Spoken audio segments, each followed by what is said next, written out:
Hello YouTube friends, I'm Dagmar and I'm a spiritual healer, teacher, author, speaker, and your guide in the spiritual world of soul matters. And today I want to talk to you about spiritual entity attachments. They've become much more prevalent or rising up to the surface, I guess, in my practice through my clients. And so I've had a few encounters with them and was able to successfully deal with these attachments as a healer.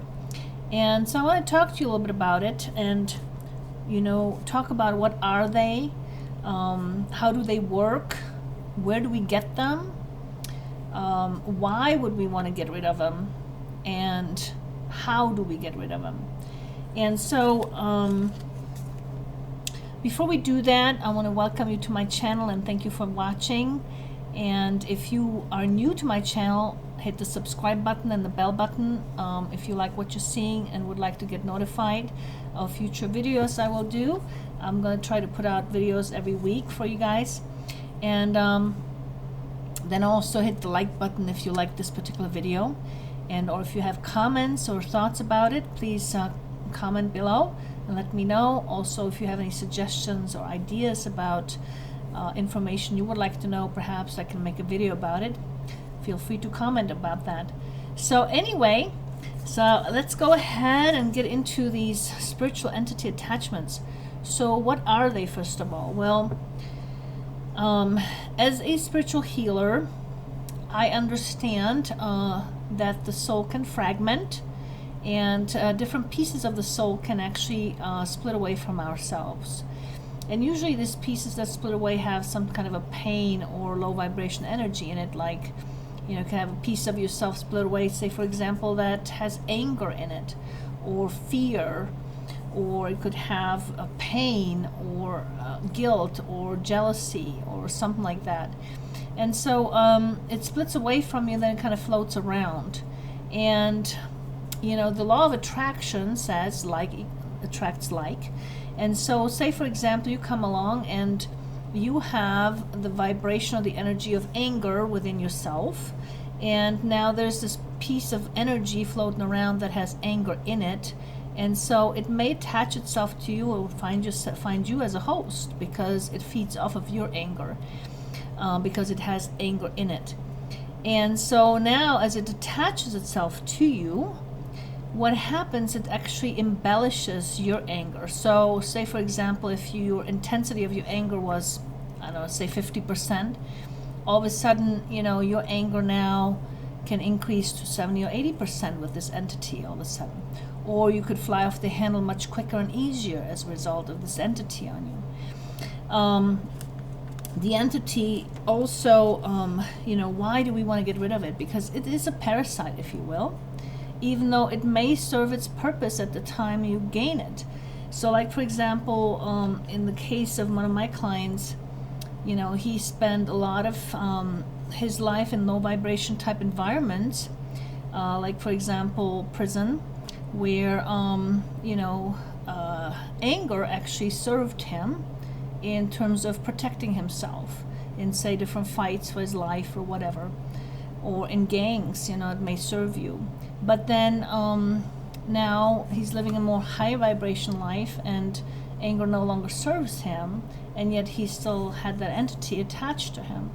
And so what happens is that it no longer serves you at that moment, but it still kind of feeds off of your anger, embellishes your anger, and of course it doesn't want to leave. So anything you do that is a little bit higher vibration, like for example, say you start healing, go on a healing journey and start healing your anger within you, right? So at that point, the entity all of a sudden can't hold on much more anymore, because now all of a sudden doesn't have as much anger to hold on to or feed off of. And so that's when it becomes subject to hopefully leaving. But like in my client's case, initially it protects itself from leaving. It doesn't want to leave, right? It has you as a host. It wants to feed off of you.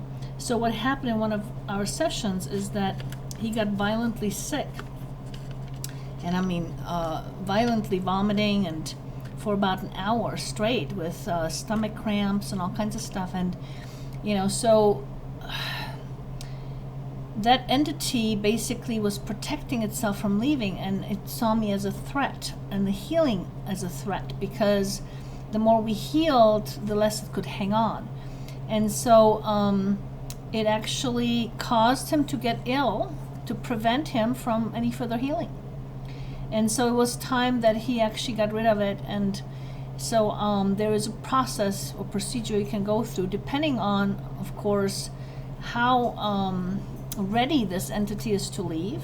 Okay, in the case of, for him, it was ready to leave with a little bit of a push, if you will, and a little bit of a procedure that we put together for him to do so that it could actually leave.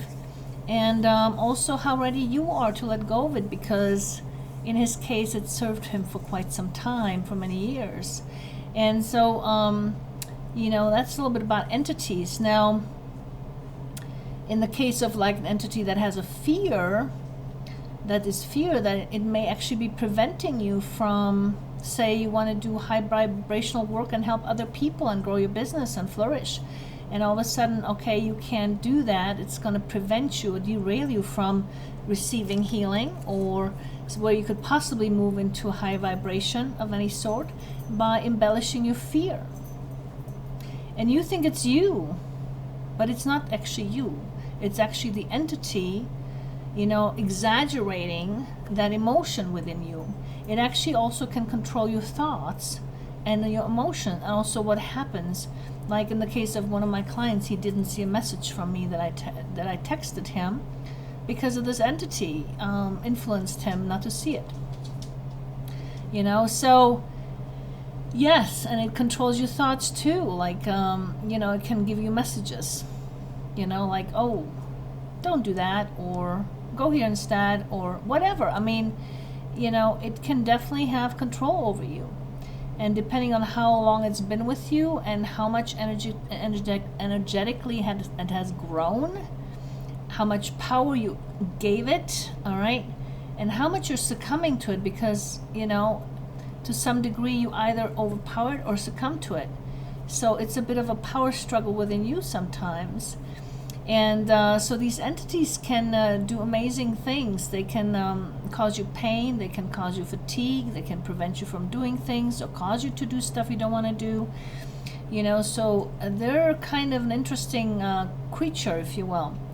And at the same time, where do we pick these up? Where can we pick these up? How does that happen? I mean, one is prisons, jails, where there's a lot of trauma, in other words, which is the case in prisons or jails.